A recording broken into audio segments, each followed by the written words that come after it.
দফায় দফায় সীমান্ত উত্তেজনা, কোনো সুস্পষ্ট কারণ নাকি উস্কানি? গেল ২৪-এর অভ্যুত্থানের পর দেশে নতুন সরকার গঠিত হয়েছে এবং পুরানো শাসক গোষ্ঠীর শাসনামলের অবসান ঘটেছে।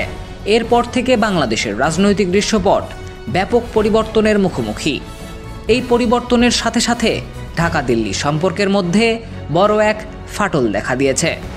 ভারতীয় মিডিয়ার আক্রমণাত্মক প্রচারণা, ভারতের প্রধানমন্ত্রী মোদির ৭১-এর মুক্তিযুদ্ধকে ইন্দো পাকিস্তান যুদ্ধ আখ্যা দেওয়ার মতো বিতর্কিত বক্তব্য এবং বিজেপি সরকারের মন্ত্রীদের আক্রমণাত্মক মন্তব্য, এগুলো সবই সম্পর্কের এই ফাটলকে আরও গভীর করেছে। গত ৬ মাসে বাংলাদেশের সঙ্গে ভারতের সম্পর্ক সেই ৫৩ বছরের ইতিহাসে একেবারে তলানিতে এসে পৌঁছেছে। ভারতীয় সরকারের একাধিক কর্মকাণ্ড, বিশেষত বাংলাদেশের অভ্যন্তরীণ বিষয়গুলোতে হস্তক্ষেপ এবং অপ্রাসঙ্গিক তথ্য প্রচারে সম্পর্ক আরও জটিল হয়ে উঠেছে। যদিও উভয় দেশের সরকারের পক্ষ থেকেই সম্পর্ক স্বাভাবিক করার কথা বলা হচ্ছে, কিন্তু পরিস্থিতি দেখে মনে হচ্ছে প্রতিদিন সম্পর্ক আরও অবনতির দিকে যাচ্ছে। এখন প্রশ্ন উঠছে, এই উত্তেজনা ঠিক কোথা থেকে আসছে? বিশেষ করে সীমান্ত ইস্যু, যেটি বর্তমানে সবচেয়ে গুরুত্বপূর্ণ সমস্যা হয়ে দাঁড়িয়েছে। বাংলাদেশের সীমান্তে দফায় দফায় সংঘর্ষের ঘটনা ঘটছে, যা দেশবাসীর মধ্যে আতঙ্কের সৃষ্টি করেছে। সীমান্তে সংঘর্ষের পেছনে কি কোনো স্পষ্ট কারণ আছে, নাকি ওপারের সরকার পরিকল্পিতভাবে উত্তেজনা সৃষ্টি করছে? সম্প্রতি ভারতীয় সীমান্তরক্ষী বাহিনী বিএসএফ বাংলাদেশ ভারত সীমান্তে নতুন কাঁটাতারের বেড়া বসানোর চেষ্টা চালায়।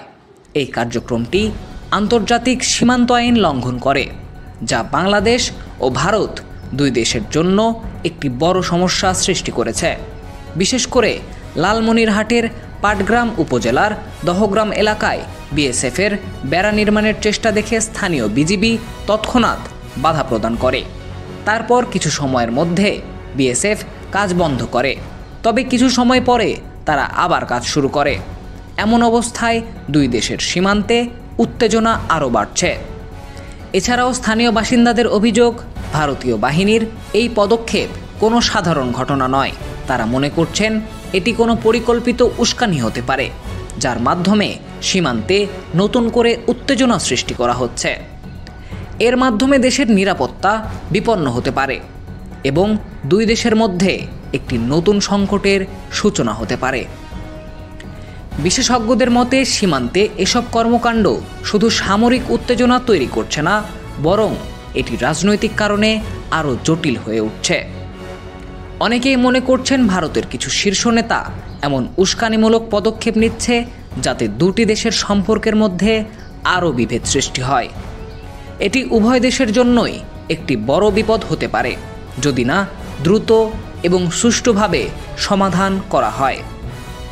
বাংলাদেশের সরকারের পক্ষ থেকে বারবার সীমান্তে নিরাপত্তা নিশ্চিত করার কথা বলা হলেও স্থানীয় জনগণের মধ্যে এই বিষয়ে অসন্তোষের সৃষ্টি হয়েছে। অনেকেই প্রশ্ন করছেন, সীমান্তে এই ধরনের উস্কানি কোন উদ্দেশ্যে দেওয়া হচ্ছে এবং এর পেছনে আসলে কী রাজনৈতিক কারণ রয়েছে?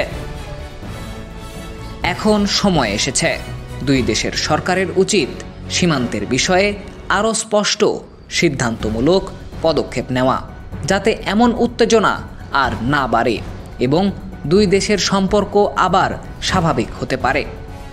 শুধু সীমান্তেই নয়, ভারতের সাথে অন্যান্য রাজনৈতিক, অর্থনৈতিক এবং কূটনৈতিক সম্পর্কের ক্ষেত্রেও এই উত্তেজনা প্রভাব ফেলছে, যা আগামীতে আরও বড় ধরনের সংঘর্ষে পরিণত হতে পারে।